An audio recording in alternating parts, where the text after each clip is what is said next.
তো এবার কিভাবে লিস্ট তৈরি করা যায়? আনঅর্ডার লিস্ট, লিস্ট এভাবে লিখতে হবে ইউএল ট্যাগের মধ্যে এলআই,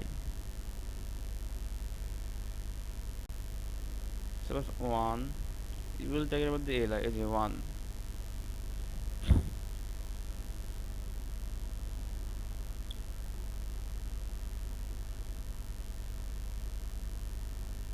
এবার 1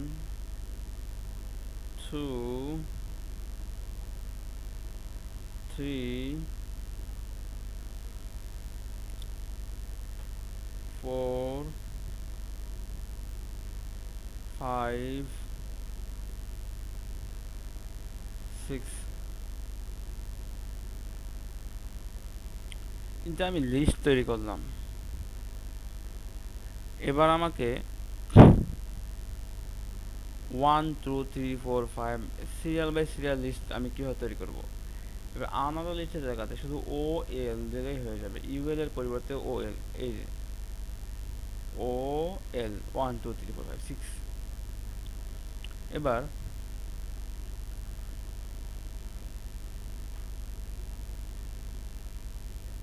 আমি ভিন্ন ধরনের লিস্ট তৈরি করব। আমি সবসময় WS3 এর সাহায্য নিই, কারণ এখান থেকে সব কিছু পাওয়া যায়। আমি চাচ্ছি যে এবার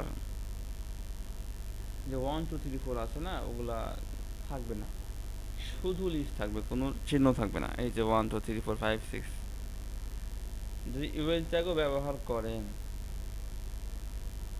ইউএল ট্যাগ ব্যবহার করা হইলেও ওই যে ফোটা ফোটা চিহ্ন আর থাকবে না।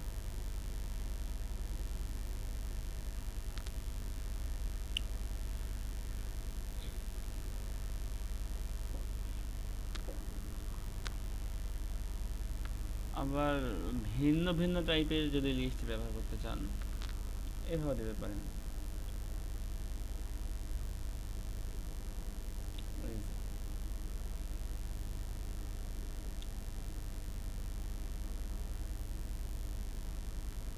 এখানে বিভিন্ন ট্যাগ আছে, কিছু ট্যাগ দেখিয়েছি এবং কিছু ট্যাগ আরও দেখাবো ইনশাআল্লাহ।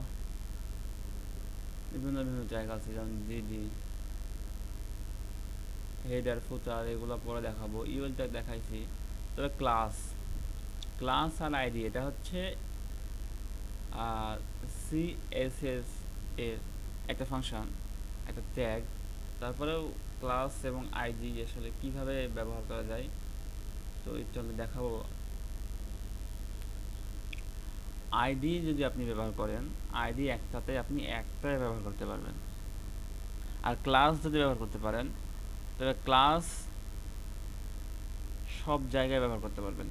যেমন যে ক্লাস লিখলেন লিস্ট 1, লিস্ট আন্ডারস্কোর 1, এই লিস্ট আন্ডারস্কোর 1 এই ক্লাসটা আপনি অনেক জায়গায় ব্যবহার করতে পারবেন। অনেকটা ইউএল ট্যাগে ব্যবহার করতে পারবেন, অনেকটা ডিভ ট্যাগে ব্যবহার করতে পারবেন, অনেকটা h1 ট্যাগ, অনেকটা পি ট্যাগে ব্যবহার করতে পারবেন। কিন্তু আইডি যে লিখলেন, এই আইডিটা লিখলাম, আইডি শুধু আমি মাত্র একটা ট্যাগে ব্যবহার করতে পারবো, যেমন ইউএল ট্যাগ, এই ট্যাগে ব্যবহার করতে পারবো, আর অন্য ট্যাগে ব্যবহার করতে পারবো না। তো এগুলো আরও পরবর্তীতে ক্লাসে পরিষ্কার হয়ে যাবে ইনশাআল্লাহ। সো এই যে ক্লাস লেখার জন্য, ক্লাস যদি আপনি লেখেন, ডট চিহ্ন দেওয়া লাগবে, ডট ক্লাসের নাম লিস্ট আন্ডারস্কোর 1, তারপরে থার্ড ব্র্যাকেট দেওয়া লাগবে, সেকেন্ড ব্র্যাকেট দেওয়া লাগবে। তারপরে একটা সিএসএস কাজ, এগুলো পরবর্তীতে শিখবেন। ব্যাকগ্রাউন্ড কালার, আমি এই কালারটা দিলাম, দেখেন কালার চেঞ্জ হয়ে গেল। এটা হচ্ছে কাজ। এবার যদি ক্লাসকে ধরি, আমি আইডিকে ধরি, আইডি অবশ্যই হ্যাশ দেওয়া লাগবে, এটা মনে রাখা লাগবে। ক্লাসের ক্ষেত্রে ডট, আইডির ক্ষেত্রে হ্যাশ দেওয়া লাগবে। আইডি এখানে যদি ব্যাকগ্রাউন্ড কালার দিই, তাহলে এটা পরিবর্তন হয়ে যাবে। ব্লু দিয়ে দিলাম, এই তো যাই হোক হয়ে গেল। তো এই ক্লাস সিএসএস সম্পর্কে পরবর্তীতে পরবর্তীতে সিএসএ আলোচনা করা হবে ইনশাআল্লাহ। তো এই পর্যন্তই।